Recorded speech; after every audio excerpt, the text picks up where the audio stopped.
अस्सलाम वालेकुम अज़ीज़ तलबा। आज हमने साल अव्वल ग्रामर शेरी इस्तिलाहात के हवाले से बात करनी है।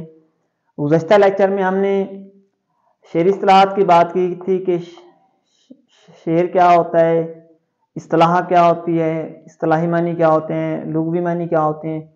इसी तरह से मुरद्दिफ़ और गैर मुरद्दिफ़ गज़ल की हमने बात की थी, पाबंद नज़म और आज़ाद नज़म की हमने बात की थी। तो आज हमने बाकायदा तौर पर शेरी इस्तिलाहात में से काफ़िया के हवाले से हमने बात करनी कि काफ़िया क्या है। तो हमने काफ़िया को तफसीली पढ़ना है और उसके बाद इसी लेक्चर के आखिर में काफ़िया से मुतल्लिक जो गुज़श्ता बोर्ड पेपर हैं उनमें से काफ़िया के अंदर किस तरह से एमसीक्यूज पूछे गए हैं तो उस पर भी हमने बात करनी है। तो आपके सामने एमसीक्यूज को सॉल्व करके जो है वो दिखाया भी जाएगा। तो हम बाकायदा तौर पर बात करते हैं काफ़िया की कि काफ़िया क्या है। काफ़िया अरबी जुबान का लफ्ज है। काफ़िया का लफ्ज कफू से निकला है। लुग़वी मानी में काफ़िया से मुराद पीछे आने वाला या पे दर पे आने वाला के हैं। इसी तरह से शेरी इस्तिलाहात में गज़ल के पहले शेर के दोनों मिसरों और बाकी तमाम अशार के दूसरे मिसरा में रदीफ से पहले आने वाले हम मज़न और हम आवाज़ अल्फाज को काफ़िया कहते हैं। अब यहां तक तो बात होगी उसकी तारीफ की, लेकिन अगर रदीफ ना होने की सूरत में काफ़िया अल्फाज आखिर में आते हैं। अब दो सूरतें हैं, पहली चीज के मुरद्दिफ गजल में और दूसरा गैर मुरद्दिफ गजल में। क्योंकि हम लोग जो तारीफ पढ़ चुके तो उसके अंदर क्या है कि रदीफ से पहले आने वाले जो हम आवाज अल्फाज होंगे वो काफ़िया कहलाएंगे। देखें जैसे यहां पर हैदर अली आतिश की गजल का एक शेर है कि ये आरजू थी तुझे गुल के रूबरू करते, हम और बुलबुल बेताब गुफ्तगू करते। तो यहां पर आखिर में हमारे पास ये करते, ये रदीफ है। तो रदीफ से पहले आने वाले रूबरू और गुफ्तगू ये हमारे पास क्या है काफ़िया के अल्फाज हैं। क्योंकि हमने तारीफ में भी यही चीज पढ़ी है कि रदीफ से पहले आने वाले हम आवाज अल्फाज को, तो यहां पर रदीफ आखिर में आता है करते, तो उससे पहले रूबरू और गुफ्तगू, तो ये हमारे पास क्या है काफ़िया।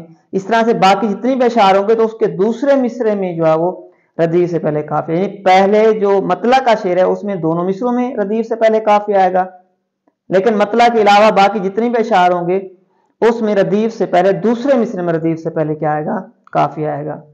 अब यहां पर तो हमने उसकी तारीफ की कि रदीफ से पहले आने वाले हम आवाज अल्फाज को हम काफ़िया कहते हैं। लेकिन अगर हम बात करें मुरद्दिफ और गैर मुरद्दिफ की, बात पढ़ चुके हैं आप लोग कि मुरद्दिफ गजल जिसमें काफ़िया रदीफ दोनों चीजें मौजूद हों। गैर मुरद्दिफ में क्या होता है काफ़िया तो होता है लेकिन रदीफ नहीं होता।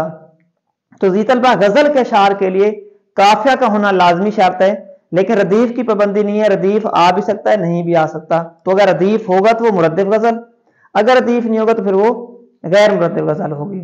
तो यहां पर हम बात करते हैं कि मुरद्दिफ गजल में रदीफ का क्या मकाम है और गैर मुरद्दिफ गजल में। तो पहले क्या है मुरद्दिफ गजल में काफ़िया का मकाम, यानी मुरद्दिफ गजल में काफ़िया के अल्फाज रदीफ से पहले आते हैं। जैसे देखें खातिर से या लिहाज से मैं मान तो गया, झूठी कसम से आपका ईमान तो गया।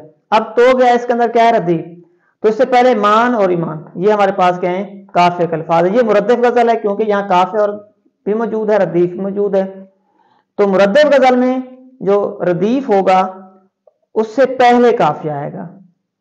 दूसरी हम बात करते हैं गैर मुरद्दिफ गजल में, तो इसमें क्या होता है चूंकि काफ़िया तो मौजूद होता है लेकिन रदीफ नहीं होता। तो क्या है कि गैर मुरद्दिफ गजल में चूंकि रदीफ नहीं होता है इसलिए काफ़िया के अल्फाज आखिर में आएंगे, यानी रदीफ ना होने की सूरत में जो काफ़िया के अल्फाज हैं वो आखिर में आएंगे। जैसे देखें एक ही साथ में खड़े हो गए महमूद अयास, ना कोई बंदा रहा ना कोई बंदा नवाज।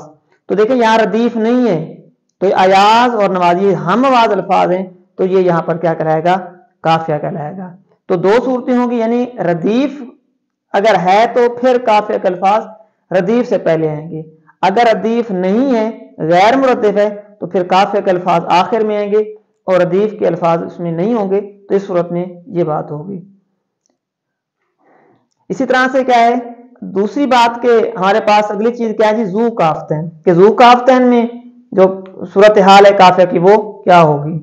मुरद्दिफ और गैर मुरद्दिफ की बात की है। अब एक और इस्तिलाह इस्तेमाल होती है जू काफ्तैन की, क्योंकि हम जो पहले पढ़ चुके हैं कि जो काफिया के अल्फाज हैं वो रदीफ से पहले, जैसे यहाँ पर हमारे पास क्या है, ये हमारे पास जिस तरह से ये रदीफ है तो उससे पहले हमारे पास क्या है, काफिया है।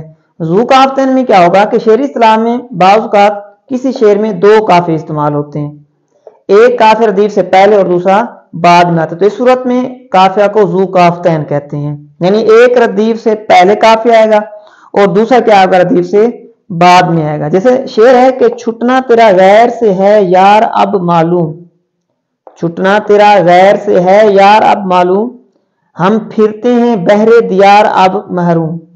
अब देखें यहाँ पर यार और दियार ये हम आवाज अल्फाज हैं, इसी तरह से अब और अब ये यहाँ पर हम शक्ल यानी रदीफ के अल्फाज हैं, उसके बाद मालूम और महरूम ये फिर काफिया आ गया, यानी एक हमारे पास ये काफिया हो गया यार और दियार, दूसरा क्या है मालूम और महरूम।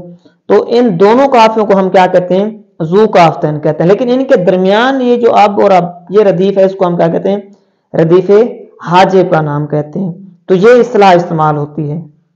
उसके बाद क्या हमने बात करनी है कि हमारे पास काफिया से मुतल्लिक जो अहम नुकात हैं हमने उसकी बात करनी है।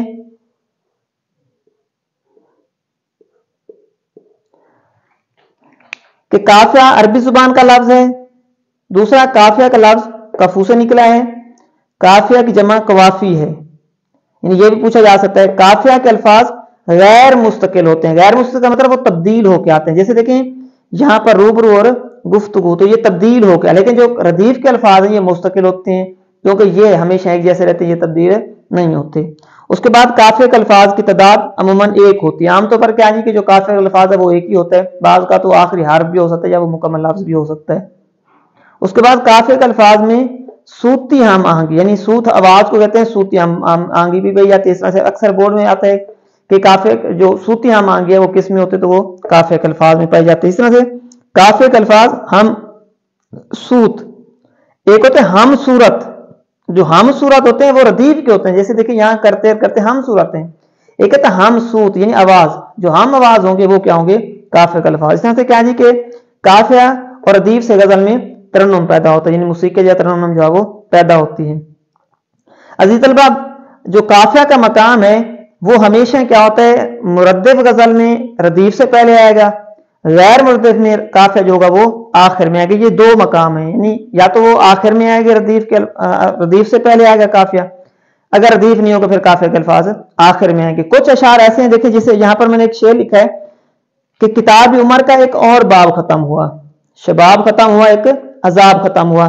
तो देखिए यहाँ पर ये किताब और शबाब ये शुरू में दिए हुए हम आवाज अल्फाज, हम इसको काफिया नहीं कहेंगे क्योंकि काफिया का जो मकाम है वो ये है कि रदीफ से पहले ये खत्म हुआ रदीफ है तो उससे पहले बाब और अजाब, तो ये काफिया के अल्फाज हैं।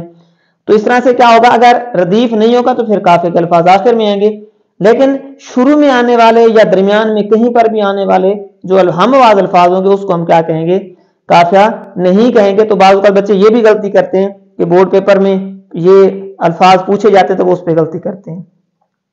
अब इस तरह इस लेक्चर के एंड के अंदर अब हमने जो प्रीवियस बोर्ड के अंदर मुख्तलिफ बोर्ड के जो पंजाब के उसमें आने वाले जो एमसीक्यूज हैं वो भी हमने डिस्कस करने हैं, तो वो आखिर में आपको जो है वो लाजमी देखने, ताकि आपके जो एमसीक्यूज हैं काफिया के मुतालिक उसमें किसी किस्म का जो अबहाम है वो बाकी ना रहे। तो यकीनन अगर आप वो एमसीक्यूज कर लेंगे तो आपके एमसीक्यू जो काफिया के हवाले से वो कभी गलत नहीं होंगे।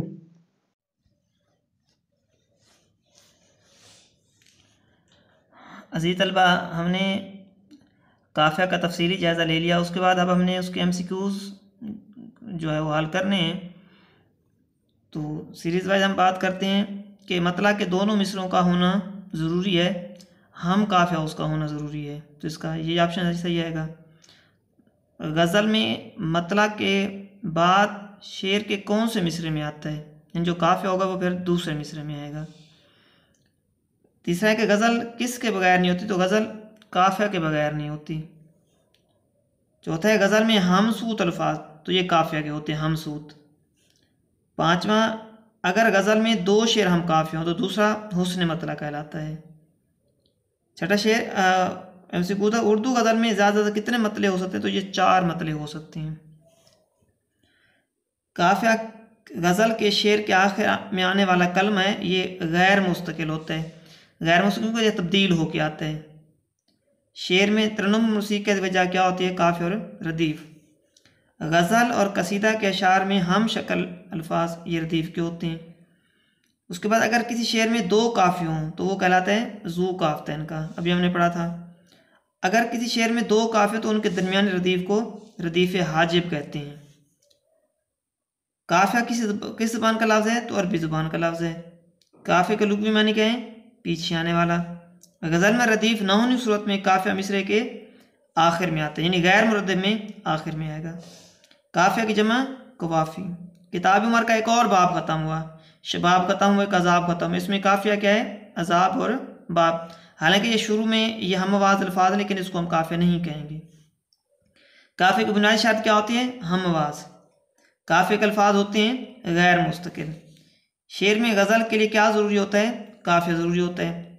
गज़ल में अशार के काफ़िए का इस्तेमाल ये लाजमी है, यानी ज़रूरी होता है। मतला के दोनों मिसरों का होना ज़रूरी है, हम काफ़िया होना ज़रूरी है। शेर में काफ़िया का मकाम क्या है? रदीफ़ से पहले। गम है या खुशी है तो मेरी ज़िंदगी है, तो इस शेर में काफ़िया क्या है? खुशी ज़िंदगी, ये रदीफ़ से पहले आ रहा है। गज़ल में रदीफ़ के फ़ौरन पहले क्या आता है? तो काफ़िया आता है। मीर तकमीर की वजह शोहरत क्या आती है? गज़ल कोई तुझे गोल के रूबरू करते में रूबरू क्या है? काफ़िया। इब्ने मरियम हुआ करे कोई, मेरे दुख की दवा करे कोई, तो इसमें काफ़िया हवा और दुआ। खाल जगह के लुग़वी मानी पे दार पे आने वाले, यानी काफ़िया के लुग़वी मानी होते हैं पे दार पे आने वाले। खातिर से लिहाज से मैं मान तो गया, झूठी कसम से आपका ईमान तो गया, इसमें काफ़िया क्या है? मान ईमान। उसके बाद ताजवरी नोहगरी शेरी इस्लाम में क्या है? काफ़िया, क्योंकि यहाँ मवाज़ अल्फाज हैं। गज़ल के अशार में ज़रूरी क्या होते हैं? काफ़िया। खातिर से या लिहाज से मैं मान तो गया, झूठी कसम था आपका ईमान तो गया, इस्लाह में मान ईमान काफ़िया। शेर कितने मिसरों से मिलकर बनता है? दो मिसरों से। खाल जगह में अल्फाज अपने वज़न के साथ तब्दील होते हैं, तो ये काफ़िया के साथ वज़न में तब्दील होते हैं। जिन अल्फाज में रिधम या हम आहंगी पाई जाती है सूत के लिहाज से, तो वो काफ़िया के होते हैं। इस तरह से क्या जी, काफ़िया मश्तक है लफ्ज़ कफ़ू या कफ़ोन से, तो यहाँ कफ़ोन है तो ये दुरुस्त होगा। तो अगर अजीज़ तलबा ये MCQs आप कर लें तो काफ़ी के हवाले से आपके MCQs बआसानी हल हो सकते हैं।